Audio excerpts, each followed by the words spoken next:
دنیا میں سب سے زیادہ کامیاب وہ لوگ ہوتے ہیں جو معاملات کو وقت پر سر انجام دیتے ہیں، جو وقت کو نہیں پہچانتے، وقت کی رفتار کو نہیں پہچانتے، وقت کے تقاضوں کو نہیں پہچانتے، وقت کی آواز کو نہیں سمجھتے، پیچھے رہ جاتے۔ ایک وہ وقت ہوتا ہے کہ ماں اپنے بچے کو چند گھڑیوں کے لیے بھی اپنے سے جدا نہیں کرتی، وہ ایک منٹ کے لیے بھی اسے گھر سے باہر نہیں نکلنے دیتی، وہ شور مچاتی ہے، بچہ کدھر گیا، ابھی تو وہ چل بھی نہیں سکتا۔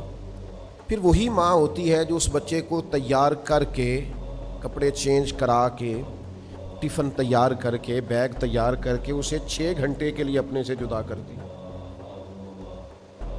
اب اگر وہ بچہ یہ کہے کہ اماں یہ تو کیا کر رہی ہے، تو ایک لمحے کے لیے مجھے اپنے آپ سے جدا نہیں کرتی تھی، تو وہ ماں اسے کہے گی کہ وہ جو جدا نہیں کرتی تھی وہ بھی میرا پیار تھا، اور یہ جو جدا کر رہی ہوں یہ بھی میرا پیار ہے۔ اس کو سمجھیں آپ، کیونکہ اب اگر میں تجھے یہاں سے جدا نہیں کروں گی اور اسکول یا مدرسے میں یا تعلیمی ادارے میں نہیں بھیجوں گی، تیرا مستقبل خراب ہوگا۔ لہذا یہ ماں اگر کہے کہ مجھے بڑی محبت ہے، میں اسے پڑھنے نہیں بھیجوں گی، تو وہ وقت کو ضائع کر کے اس کا نقصان کرے گی۔ پھر ایک ٹائم ایسا آتا ہے کہ جب وہی ماں محسوس کرتی ہے کہ بچے کا یہاں مستقبل نہیں بن رہا اور ماحول کچھ ایسا بن گیا ہے کہ یہاں اس کے لیے اسباب نہیں بن رہے، اس کا ملک سے باہر جانا ہی زیادہ ضروری ہے، وہی ماں ہے جو ایک دن کے لیے بھی برداشت نہیں کرتی تھی۔ پھر وہ ماں دعائیں کراتی ہے، دعا کریں اس کا کوئی ثواب لگ جائے، یہ جائے۔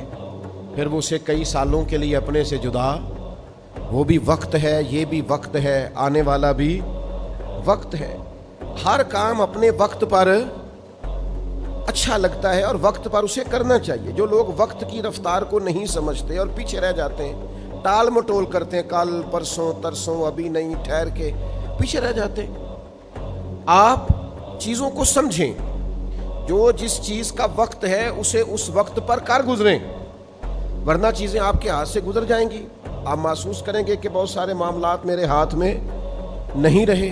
وقت ہی ہوتا ہے، جوانی ایک وقت ہے، اس سے کام لینا چاہیے، اس کو بہت سخت مصروف رکھنا چاہیے۔ جو لوگ جوانی لیٹ کے گزار دیتے ہیں ان کا مستقبل بھی لیٹ جاتا ہے۔ جو لوگ چل رہے ہوتے ہیں، جوانی میں سفر کر رہے ہوتے ہیں، وہ منزلیں طے کر رہے ہوتے ہیں، وہ دشوار گزار گھاٹیوں سے گزر رہے ہوتے ہیں۔ وقت تھا، آپ ڈھیر سارا کام کر لیتے۔ پھر ایک ٹائم آئے گا جب آپ کو پینشن پہ گزارا کرنا ہے، ریٹائرمنٹ کی زندگی گزارنی ہے، پر ریٹائرمنٹ اسے ملے گی جو سروس کرے گا۔ جو سروس ہی نہ کرے، وہ ریٹائرمنٹ مانگے تو اس کا کوئی معنی نہیں ہے۔ عزیز دوست، وقت کی رفتار کو آپ سمجھیں۔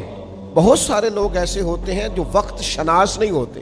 بندے کو ابن الوقت نہیں ہونا چاہیے، لیکن اسے وقت شناس تو ہونا چاہیے نا۔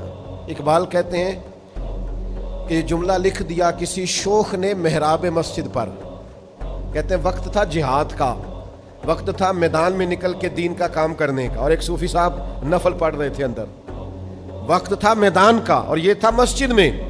تو اقبال کہنے لگے یہ جملہ لکھ دیا کسی شوخ نے محراب مسجد پر، کہ یہ ناداں گر پڑے سجدے میں جب وقت قیام آیا۔ ٹائم کھڑے ہونے کا تھا، تو سجدے میں ہے۔